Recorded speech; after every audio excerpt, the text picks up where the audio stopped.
Right, I want to start off with apologizing for the lack of uploads that have been happening for the past 2 days, maybe three, since my last video.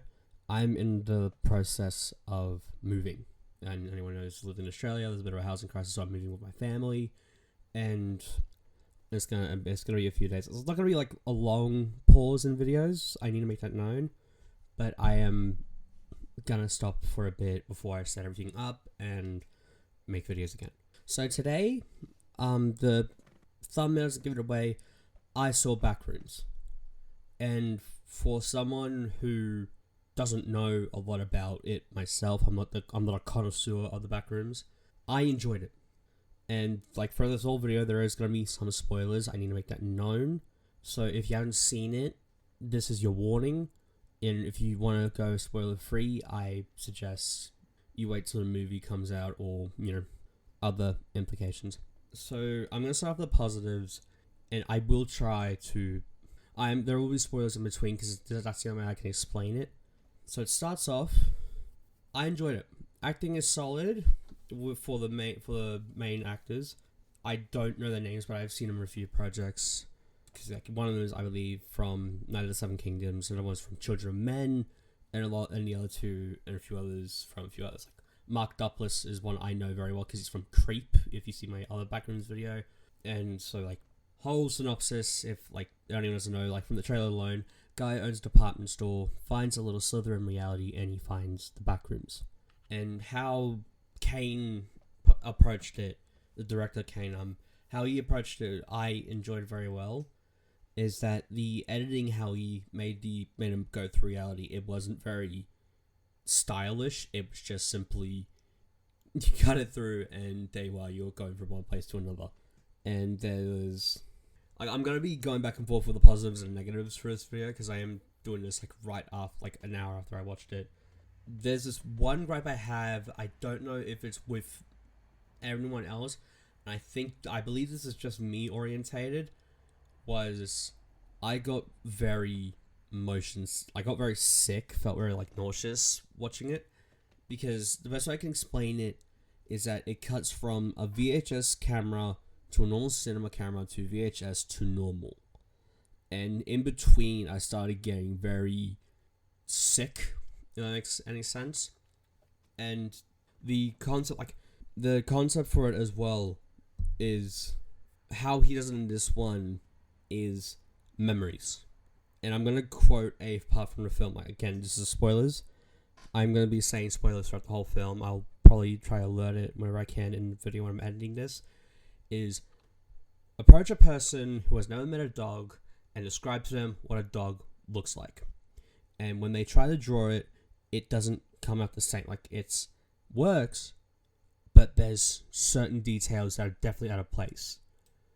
That's how like even the trailers, I believe, I don't know, I've only seen the first trailer, and that's where I leave it. And just like every part of the Backrooms, there is a certain memory from either one of the main characters or someone else. And this is a very big positive. I am definitely glad to say that the allegations, like when everyone was saying is that Kane didn't direct this film, I call very codswallop on that.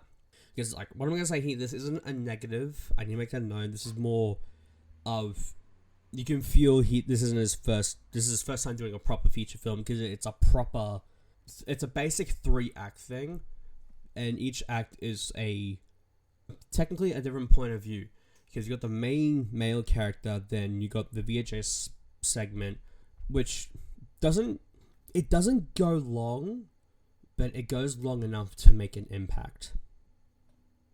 And then there's the third act, which is the main female character, which you see in the trailers, where when you see her go through, and like her hair's a little bloody in that, and she looks a little distressed. And throughout this whole film, it's sort of like with weapons, none of these characters are perfect. They're perfectly flawed through their trauma and their regrets. Like this is one of the big ones that, like you can piece it out, sort of like with the difference when it changes to a different act, you can point it out when you really focus. It's like when Mark, I'm not going to say that, I'm not trying to spoil all of it. There's this one point where the main female character, which is in the third act, you can see a memory which derives from her past, and you can see why she's sort of the way she is, but she's not making that her whole personality. Like another character in the film, where there's one thing that's happened to them makes it his whole personality. Which leads me to my take of the Backrooms, which has always been the fear of being forgotten or the fear of being alone. Because throughout this whole film, you see these memories that are either from the characters or from someone else, or just from the world, and the rooms are collectively soaking it in, but they're not soaking in enough to give in the whole nitty gritty.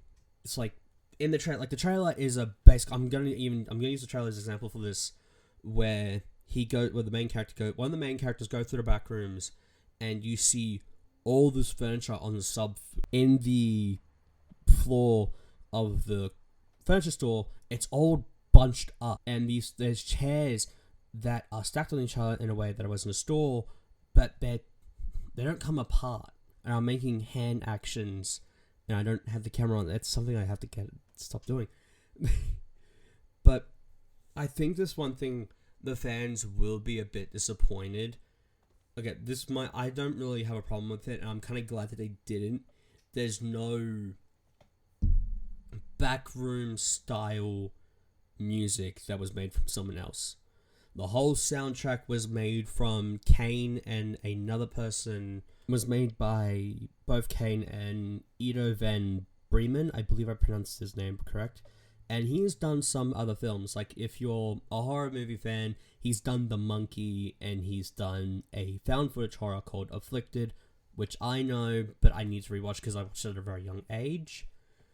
And it's very synthesizer oriented. And like I said in the I Lung video I think I did, I'm a very big fan of synthesizer music. And it's very hard to find one that can actually help with like with Iron Lung, it helps with the ambience sort of with the rooms. And I'm also very glad that there wasn't any licensed music into it.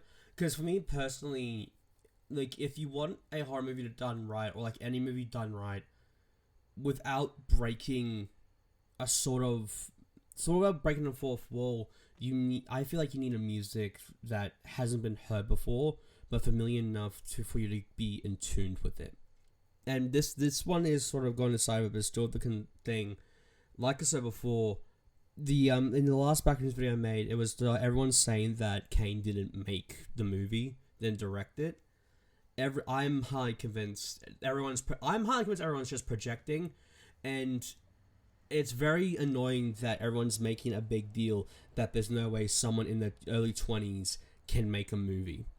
And like I said, in the other video I made, Sam Raimi made Evil Dead when he was 20. Clyde Singleton made Boys in the Hood when he was 23, and so on and so forth.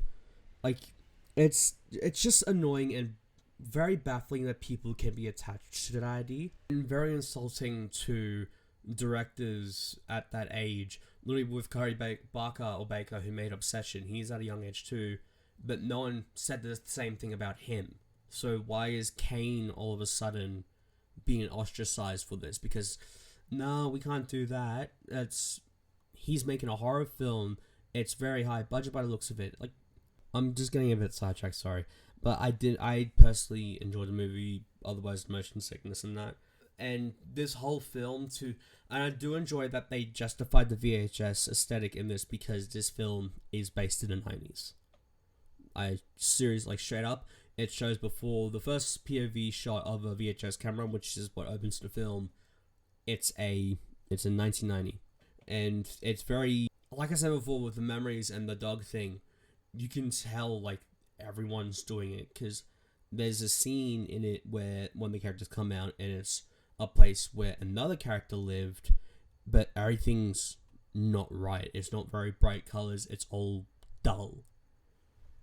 And another gripe I think everyone else might have is, like, the film, I believe, is roughly 100 minutes, like 110 minutes, I think.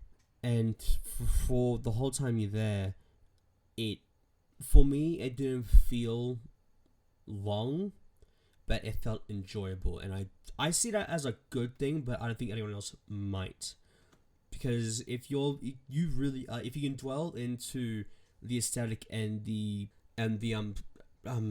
immersion of the film, and if time passes like that, I'd say that's a job well done. Immersion is key for every type of media. I think another thing is, maybe this probably everyone might not like, but I kind of enjoyed it. The entity in the back rooms. It's not.